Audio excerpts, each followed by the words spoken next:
the plan of Paris in 1727. 300 paces further on, he arrived at a point where the street forked. It separated into two streets, which ran in a slanting line, one to the right, and the other to the left. Jean Valjean had before him what resembled the two branches of a Y. Which should he choose? He did not hesitate, but took the one on the right. Why? Because that to the left ran towards a suburb, that is to say, towards inhabited regions, and the right branch towards the open country, that is to say, towards deserted regions. However, they no longer walked very fast. Cosette's pace retarded Jean Valjean's. He took her up and carried her again. Cosette laid her head on the shoulder of the good man and said not a word. He turned round from time to time and looked behind him. He took care to keep always on the dark side of the street. The street was straight in his rear. The first 2 or 3 times that he turned round he saw nothing. The silence was profound, and he continued his march somewhat reassured. All at once, on turning round, he thought he perceived in the portion of the street which he had just passed through, far off in the obscurity, something which was moving. He rushed forward precipitately rather than walked, hoping to find some side street, to make his escape through it, and thus to break his scent once more. He arrived at a wall. This wall, however, did not absolutely prevent further progress. It was a wall which bordered a transverse street, in which the one he had taken ended. Here again, he was obliged to come to a decision. Should he go to the right or to the left? He glanced to the right. The fragmentary lane was prolonged between buildings which were either sheds or barns, then ended at a blind alley. The extremity of the cul-de-sac was distinctly visible, a lofty white wall. He glanced to the left. On that side the lane was open, and about 200 paces further on, ran into a street of which it was the affluent. On that side lay safety. At the moment when Jean Valjean was meditating a turn to the left, in an effort to reach the street which he saw at the end of the lane, he perceived a sort of motionless, black statue at the corner of the lane and the street towards which he was on the point of directing his steps. It was someone, a man, who had evidently just been posted there, and who was barring the passage and waiting. Jean Valjean recoiled. The point of Paris where Jean Valjean found himself, situated between the Faubourg Saint-Antoine and La Râpée, is one of those which recent improvements have transformed from top to bottom, resulting in disfigurement according to some, and in a transfiguration according to others. The market gardens, the timber yards, and the old buildings have been effaced.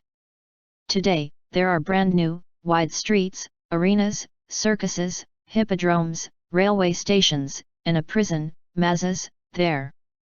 Progress, as the reader sees, with its antidote.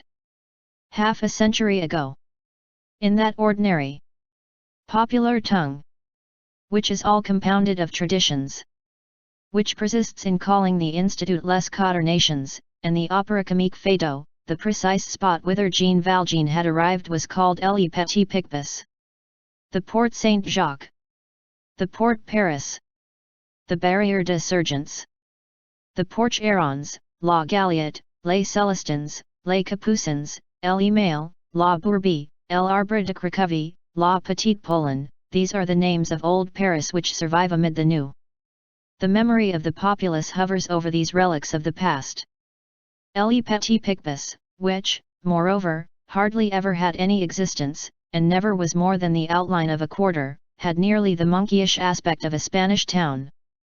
The roads were not much paved. The streets were not much built up. With the exception of the 2 or 3 streets, of which we shall presently speak, all was wall and solitude there. Not a shop, not a vehicle, hardly a candle lighted here and there in the windows. All lights extinguished after 10 o'clock. Gardens, convents, timber yards, marshes. Occasional lowly dwellings and great walls as high as the houses. Such was this quarter in the last century. The Revolution snubbed it soundly. The Republican government demolished and cut through it. Rubbish chutes were established there. 30 years ago, this quarter was disappearing under the erasing process of new buildings. Today, it has been utterly blotted out. The Petit-Picpus, of which no existing plan has preserved a trace, is indicated with sufficient clearness in the plan of 1727, published at Paris by Denis Thierry, Rue Saint-Jacques, opposite the Rue du Plâtre, and at Lyons, by Jean Giron, Rue Mercière, at the sign of Prudence. Petit-Picpus had, as we have just mentioned, a Y of streets, formed by the Rue du Chemin Saint Antoine, which spread out in two branches, taking on the left the name of Little Picpus Street, and on the right the name of the Rue Polonceau. The two limbs of the Y were connected at the apex as by a bar. This bar was called Rue Droit Mur. The Rue Polonceau ended there. Rue Petit-Picpus passed on, and ascended towards the Lenoir Market. A person coming from the Seine reached the extremity of the Rue Polonceau, and had on his right the Rue Droit Mur. Turning abruptly at a right angle, in front of him the wall of that street, and on his right a truncated prolongation of the Rue Droit Mur, which had no issue and was called the Cul-de-Sac Genrot. It was here that Jean Valjean stood.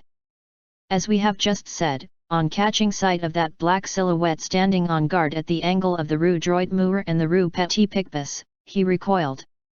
There could be no doubt of it. That phantom was lying in wait for him. What was he to do? The time for retreating was past. That which he had perceived in movement an instant before, in the distant darkness, was Javert and his squad without a doubt. Javert was probably already at the commencement of the street at whose end Jean Valjean stood. Javert, to all appearances, was acquainted with this little labyrinth, and had taken his precautions by sending one of his men to guard the exit.